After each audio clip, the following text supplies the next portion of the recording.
अरे भाई गजब हो गया। एक मामूली किसान ने एक राजकुमार को बंधक बना लिया। अरे ये कैसे हो सकता है भाई? भला कोई किसान किसी राजकुमार को कैद करके थोड़ी ना रख सकता है। अरे बात सिर्फ इतनी ही नहीं है।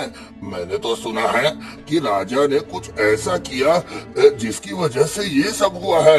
अब पता नहीं क्या होगा। चलो चलो राजमहल चलकर देखते हैं। ये कहानी है गगनपुर गांव में रह रहे एक किसान की, जिसका नाम था गोपीलाल, जो कि बहुत ही अच्छा और नेक दिल इंसान था। एक दिन वो अपनी लक्ष्मी नाम की गाय को प्यार से सहला रहा था। तभी उसकी पत्नी भड़क उठी। अरे घर में पत्नी भी है, बच्चे भी है, हमसे बात करने का समय तो नहीं है आपके पास। पूरे दिन इस लक्ष्मी के पीछे पीछे रहते हैं। इंसानों की तो कदर है नहीं, अब जानवर से ही दिल बहलाएंगे। अरे यही तो फर्क है इंसानों और जानवरों में। वो तेरी तरह बदजबान नहीं होते, किसी के बारे में बुरा नहीं सोचते, और लक्ष्मी तुझसे कई गुना ज्यादा समझदार है। हाँ तो मुझसे शादी क्यों की? इसी लक्ष्मी से कर लेते। हूँ। अरे तू ऐसे ही दिमाग पर दही करती रहेगी। मैं चाहता हूँ, चल लक्ष्मी, तेरे खाने का टाइम हो गया है, तुझे जंगल ले चलता हूँ घास खिलाने। इतना बोल गोपीलाल लक्ष्मी को लेकर जंगल की तरफ निकल पड़ता है, पर रास्ते भर लक्ष्मी बड़ी उदास थी। क्या हुआ लक्ष्मी, तू इतनी दुखी क्यों है? घास भी नहीं खा रही, तेरी तबीयत तो ठीक है ना? मैं ठीक हूँ मालिक, और बहुत किस्मत वाली भी, जो आप जैसा मालिक मुझे मिला। पर अरे तू किस्मत वाली नहीं, मैं किस्मत वाला हूँ। मुझे इतनी समझदार गाय मिली है जो मेरे सारे बिगड़े काम संवार देती है। तेरी समझदारी से मेरा जीवन ही बदल गया लक्ष्मी। पर मालिक, मेरी वजह से आपको रोजाना मालकिन की कड़वी बातें सुननी पड़ती है। अरे उसकी बात क्यों दिल पे लेती है? उसका तो काम है बस फालतू बातें किए जाने का। तू एक काम कर, घास खा, अच्छे से पेट भर। मैं एक जरूरी काम निपटा कर आता हूँ, तू मुझे यहीं मिलना। ठीक है मालिक। गोपीलाल अपने काम के लिए वहाँ से निकल जाता है, पर लक्ष्मी का ध्यान अभी भी मालकिन की बातों में उलझा हुआ था। इसी सोच में गुम लक्ष्मी चलते चलते बहुत दूर निकल जाती है।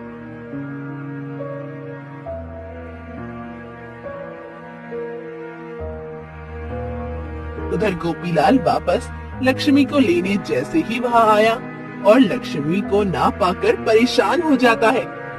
अरे यही तो छोड़ा था लक्ष्मी को, पता नहीं कहाँ चली गई। गोपीलाल हर तरफ लक्ष्मी को ढूंढता है, पर वो कहीं भी नहीं मिलती। जरूर चंदा की बातों को दिल पे ले लिया होगा लक्ष्मी ने। हाँ, हे भगवान, पता नहीं कहाँ होगी मेरी लक्ष्मी, उसे कैसे भी करके मेरे पास भेज दो भगवान, हे भगवान। उधर काफी समय बीत जाने पर लक्ष्मी आसपास देखकर हैरान रह जाती है। अरे लगता है मैं काफी दूर निकल आई हूँ। मालिक मुझे देखकर परेशान हो रहे होंगे, मुझे वापस लौटना चाहिए। जैसे ही लक्ष्मी वापस लौटने लगी, तभी उसे कोई आवाज सुनाई दी।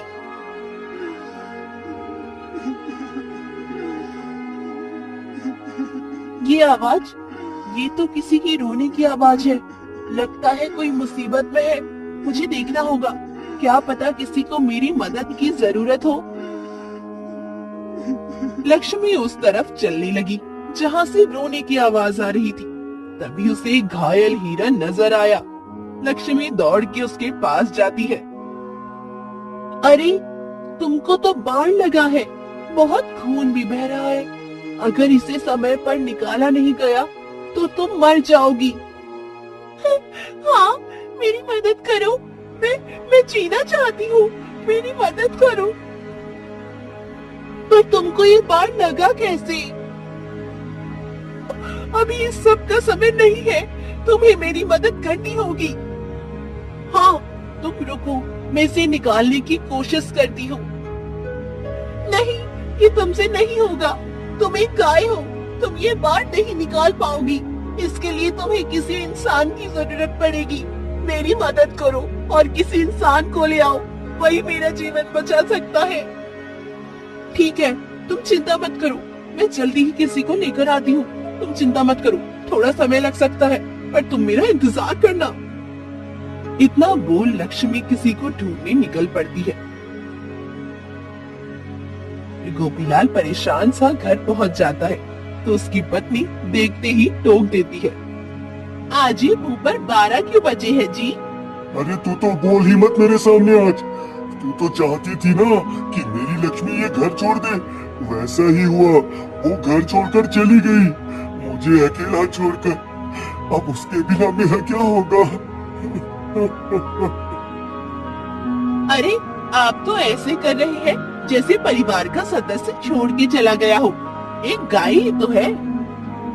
मेरे लिए बस वो एक गाय ही नहीं थी। हे भगवान, बस जल्दी से मेरी लक्ष्मी मेरे पास वापस लौट आए।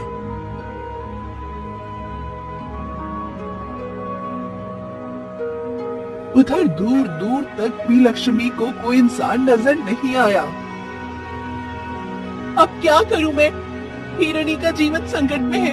अगर समय रहते उसे इलाज नहीं मिला तो मर जाएगी। अब मुझे मालिक के पास ही जाना होगा, वो हिरणी की मदद कर सकते हैं। हाँ, ये सही रहेगा।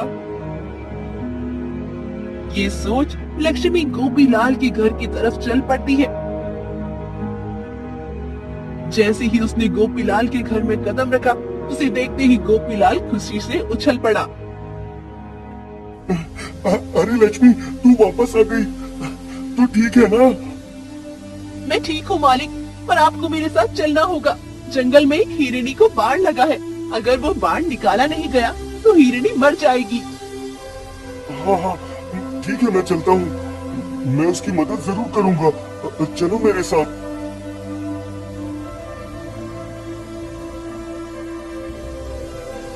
लक्ष्मी और गोपीलाल तुरंत उस हिरणी के पास पहुंच जाते हैं। अरे हिरण, तुम चिंता मत करो, तुम अभी बिल्कुल स्वस्थ हो जाओगी। हाँ। गोपीलाल हिरणी का बाण निकालकर उसके जख्म पर लेप लगा देता है। बहुत बहुत धन्यवाद आपका, आपने मेरी जान बचाई है। मैं कैसे आपका धन्यवाद करूं? अरे धन्यवाद की जरूरत नहीं। तुम ये बताओ, ये बाल तुमको कैसे लगा? एक मगरूर राजा की वजह से ये सब हुआ है। खाने की तलाश में निकली थी मैं कि तभी आजमगढ़ राज्य का राजा भानु प्रताप सिंह, उसने अपना शौक पूरा करने के लिए मुझ पे बाण चला दिया। मैं किसी तरह छुप गई, जिस वजह से मेरी जान बच गई।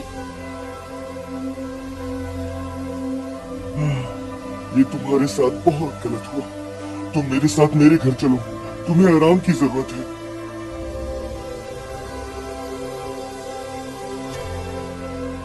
किसान गोपीलाल हिरणी को भी अपने साथ घर ले आता है, जिन्हें देख उसकी पत्नी चिढ़ते हुए बोलती है, हाँ वो लक्ष्मी कम थी जो एक और जानवर को उठा लाए।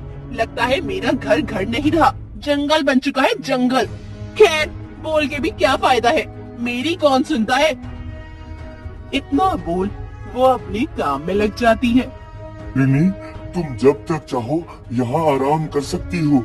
हाँ। आपने मुझे जीवन दान दिया है, इसलिए आज से मेरे भी आप मालिक हुए। पर मुझे आराम की नहीं, बदले की जरूरत है। मुझे उस राजा से बदला चाहिए।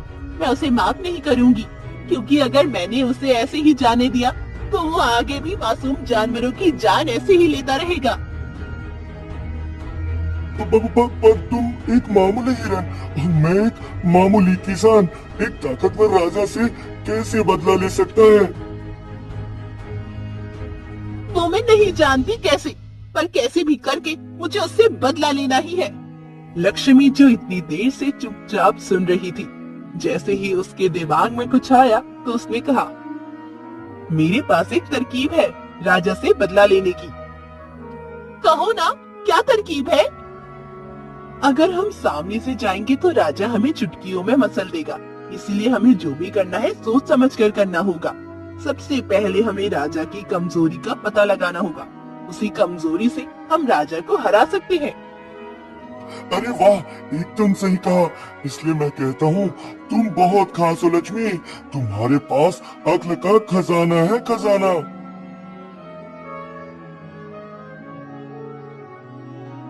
ऐसे ही कुछ दिन निकल गए। हिरणी, किसान और लक्ष्मी तीनों ही राजा की कमजोरी का पता लगाने लगते हैं। और एक दिन लक्ष्मी ने अपने तेज दिमाग से पता लगा ही लिया और आकर हिरणी और किसान से बोली, राजा की कमजोरी उनका पुत्र राजकुमार दक्ष है। राजा सबसे अधिक प्रेम अपनी बेटी से करते हैं।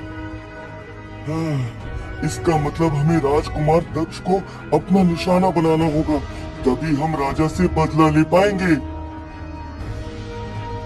सही कहा मालिक। अब देखना उस राजा का गुरूर कैसे उसके पैरों में आता है। पर राजकुमार को अपना निशाना कैसे बनाएंगे? उसका इलाज है मेरे पास। कैसा इलाज मालिक? विशालगढ़ की राजकुमारी मेघा, सुना है उसकी खूबसूरती के चर्चे बड़े मशहूर है। अब एक खूबसूरत राजकुमारी हमें राजकुमार दक्ष तक पहुंचा सकती है। हाँ, लेकिन मालिक, वो खूबसूरत राजकुमारी तक हम पहुंचेंगे कैसे? अरे ये तुम मुझ पर छोड़ दो, मैं जानता हूँ मुझे आगे क्या करना है। मैं जाता हूँ ये अधूरा काम पूरा करने। इतना बोल गोपीलाल विशालगढ़ राज्य के लिए निकल जाता है।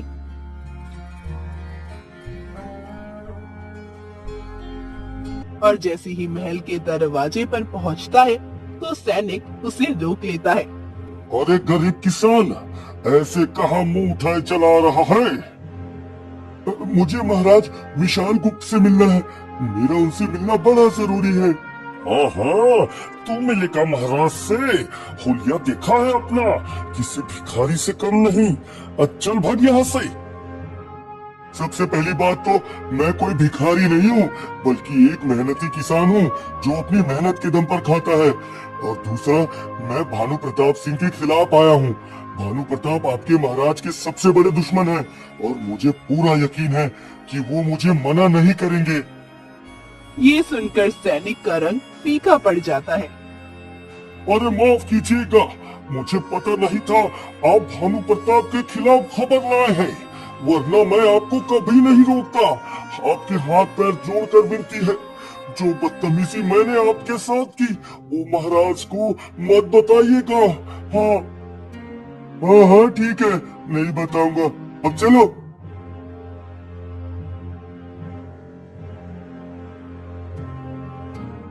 थोड़ी ही देर में गोपीलाल को विशाल गुप्त के सामने उसके दरबार में खड़ा था। कहो किसान, किस लिए आए हो? झूठा मुंह बड़ी बात महाराज, पर मैं जानता हूँ महाराज, भानु प्रताप सिंह और आप में सालों से दुश्मनी चलती आ रही है और अब से भानु प्रताप सिंह हमारा भी दुश्मन है, इसलिए हम उनसे बदला लेना चाहते हैं महाराज। बदला तो उससे मैं भी लेना चाहता हूँ, पर मैं कैसी तुम्हारी मदद कर सकता हूँ? आपकी बेटी राजकुमारी मेघा, जिनकी खूबसूरती के चर्चे हर राज्य में मशहूर है, उनकी मदद से राजकुमारी मेघा को राजकुमार दक्ष को अपने प्यार के जाल में फंसाना होगा और उसी के चलते हम राजा भानु प्रताप से बदला ले पाएंगे। हाँ, परंतु बदले के मोह में हम अपनी पुत्री को संकट में नहीं डाल सकते। उसे कुछ हो गया तो राजकुमार दक्ष ने हमारी बेटी के साथ कुछ गलत कर दिया तो उसकी जिम्मेदारी मैं लेता हूँ महाराज, आपकी बेटी पे आज भी नहीं आएगी। हाँ, अच्छा ठीक है। वैसा ही हुआ। राजा विशाल गुप्त ने अपनी खूबसूरत बेटी मेघा को किसान गोपीलाल के साथ भेज दिया। वो दोनों एक जंगल में आ गए जहाँ लक्ष्मी और हिरणी पहले से ही मौजूद थे। मालिक आ गए, आप राजकुमारी मेघा को भी साथ लाए हैं। मुझे पूरा यकीन है अब उस क्रूर राजा से हमें बदला लेने से कोई नहीं रोक सकता। हाँ, सही कहा हिरणी। और आप राजकुमारी, क्या आप राजकुमार दक्ष को अपने प्रेम जाल में फंसा पाएंगी? बिल्कुल, उस राजकुमार और उसके पिता की वजह से मेरे पिता ने इतना कुछ सहा है, बदला तो मैं भी चाहती हूँ। राजकुमार दक्ष को मेरे झांसे में आना ही होगा। ठीक है, फिर तुम यही छुप जाओ। राजकुमार दक्ष सैर करने इधर आते ही होंगे, तब तक हम घर जाते हैं। हाँ, परंतु मुझे वस्त्र बदलने होंगे। मैं एक राजकुमारी बनकर नहीं, बल्कि एक आम सी लड़की बनकर राजकुमार का दिल जीतूंगी।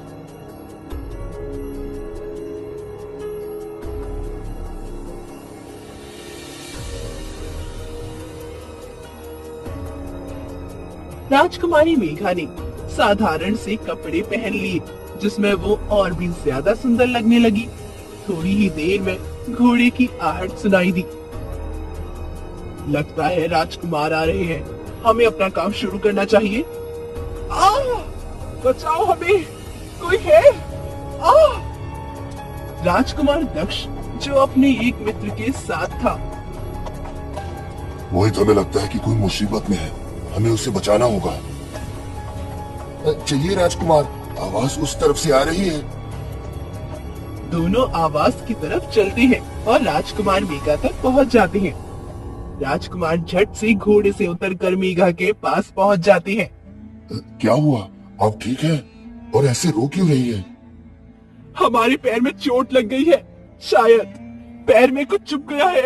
ये देखिए, खून भी निकल रहा है और हम चल भी नहीं पा रहे हैं। राजकुमारी मेघा इतनी खूबसूरत थी कि राजकुमार उसकी खूबसूरती में जैसे खो सा गया था। सुनिए, कहाँ खो गए हैं आप? हमारी मदद कीजिए, हमारे पिता हमारा इंतजार कर रहे होंगे। क्या आप हमें हमारे घर तक पहुंचा देंगे? हाँ हाँ, क्यों नहीं। चलिए, हम अपने घोड़े पर आपको छोड़ देते हैं।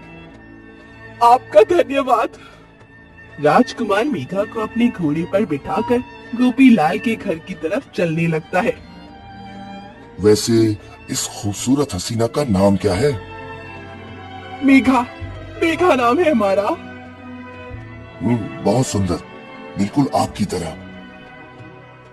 चलते चलते वो गोपीलाल के घर के दरवाजे में पहुंच जाते हैं, तो लक्ष्मी, हिरणी और गोपीलाल तीनों ही देखकर समझ गए कि राजकुमारी ने अपना काम कर दिया। राजकुमार मेघा को दरवाजे पे छोड़ देते हैं। आपका बहुत बहुत धन्यवाद, आपने हमारी इतनी मदद की।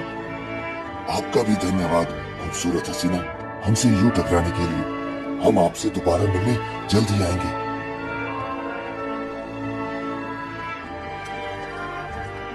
इतना बोल राजकुमार अपने दोस्त के साथ वहाँ से चले जाते हैं। तभी उसका मित्र मोहित उससे कहता है, लगता है राजकुमार को वो गरीब और साधारण सी मेघा पसंद आ गई है। हाँ मित्र, पसंद तो आ गई है। प्रेम में कोई अमीर और गरीब नहीं होता, और हमें पहली नजर में ही उनसे सच्चा वाला प्रेम हो गया है। परंतु राजकुमार, अगर महाराज आपकी और मेघा के विवाह के लिए नहीं माने तो? के लिए सारी दुनिया से लड़ जाएंगे और उनको अपना बनाकर ही दम लेंगे।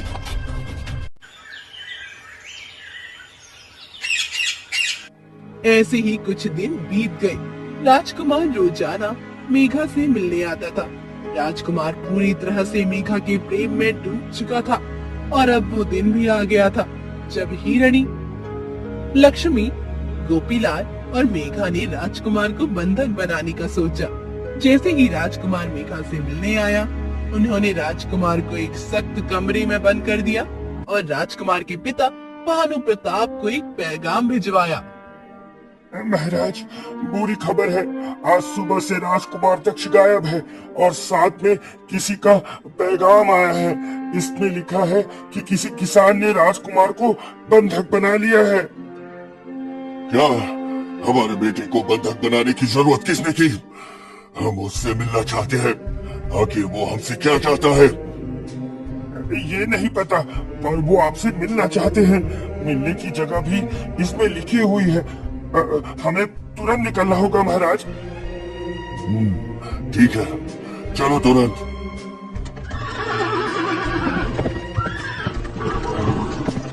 राजा भानु प्रताप अपने मंत्री के साथ तुरंत उस जगह पहुंच जाते हैं जहां पहले से ही हिरणी, गोपीलाल, लक्ष्मी, राजकुमारी मेघा, उसके पिता राजा विशाल गुप्त और रस्सियों से बंधा राजकुमार भी था।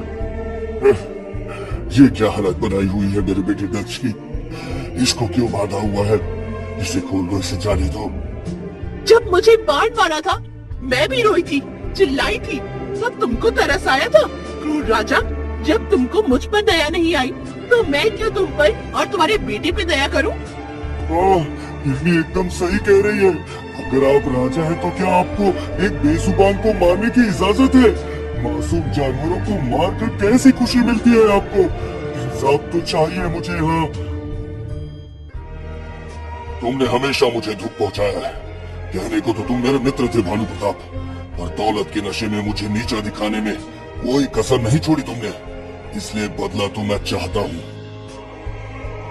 बिल्कुल, आपकी वजह से मेरे पिता ने कितनी रातें जागकर बिताई है और मैंने देखा है हिरणी का जख्म जो आज तक नहीं भरा। उसने कितना दर्द सहा, इसलिए बदला तो मुझे भी चाहिए। राजकुमार दक्ष जो कब से ये सब देख रहा था, जिससे वो इतना प्रेम करने लगा था, वो उसके खिलाफ थी। ये देख उसकी आंखों में आंसू बह जाते हैं और अपने बेटे को इस हालत में देख राजा भानु प्रताप सिंह का गुरूर टूट के चकनाचूर हो जाता है और उसने हिरणी के सामने हाथ जोड़ लिए।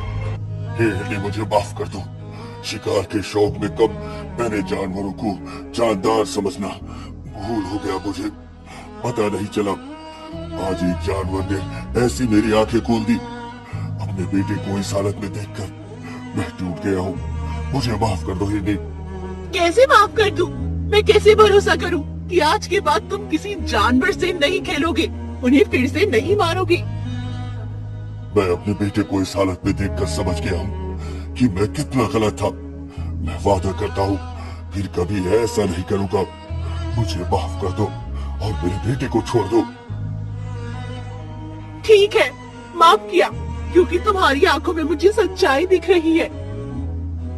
ये सुनकर राजा की आंखों से खुशी के आंसू बह निकले। हिरणी, तुम्हारा बहुत बहुत धन्यवाद। और विशाल गुप्त, मैं तुमसे माफी मांगता हूँ दोस्त। दौलत के मोह में मैं अंधा हो गया था। आगे से कभी ऐसा नहीं होगा। हाँ ठीक है भानु प्रताप, तुमको माफ किया। तभी गोपीलाल राजकुमार की रस्सियां खोल देता है और वो आजाद हो जाता है। राजकुमार मेघा के पास आकर कहता है, मुझे नहीं पता था कि तुम राजकुमारी हो, फिर भी मैंने तुमसे इतना प्रेम किया और तुमने मुझे सिर्फ धोखा दिया। उसके बावजूद मैं तुमसे अभी भी प्रेम करता हूँ। क्या तुम अभी भी मुझसे शादी करना चाहोगी? मेरी रानी बनना चाहोगी? ये सुनकर राजकुमारी मेघा की आंखों में आंसू आ जाते हैं। मैं एक साधारण लड़की हूँ, ये जानकर भी आपने मुझसे इतना प्रेम किया। मैंने आपको झूठे प्रेम के जाल में फंसाया, आपको बंदी बनाया। उसके बावजूद भी आपने मुझसे इतना प्रेम किया, अभी भी मुझसे विवाह करना चाहते हैं। ये जानकर तो मैं धन्य हो गई। आज मुझे भी आपसे सच्चा प्रेम हो गया राजकुमार। हाँ, मैं आपसे विवाह जरूर करूंगी। ये सुनकर सभी मुस्कुरा उठे। सभी के गिले शिकवे मिट गए। राजा ने अपनी गलती सुधार ली थी। राजकुमारी मेघा और राजकुमार दक्ष का विवाह करवा दिया, जिससे वो एक सुखी जीवन जीने लगे। तो देखा आपने, बदले में कुछ नहीं रखा। असली बदला वही है जिसमें किसी का नुकसान भी ना हो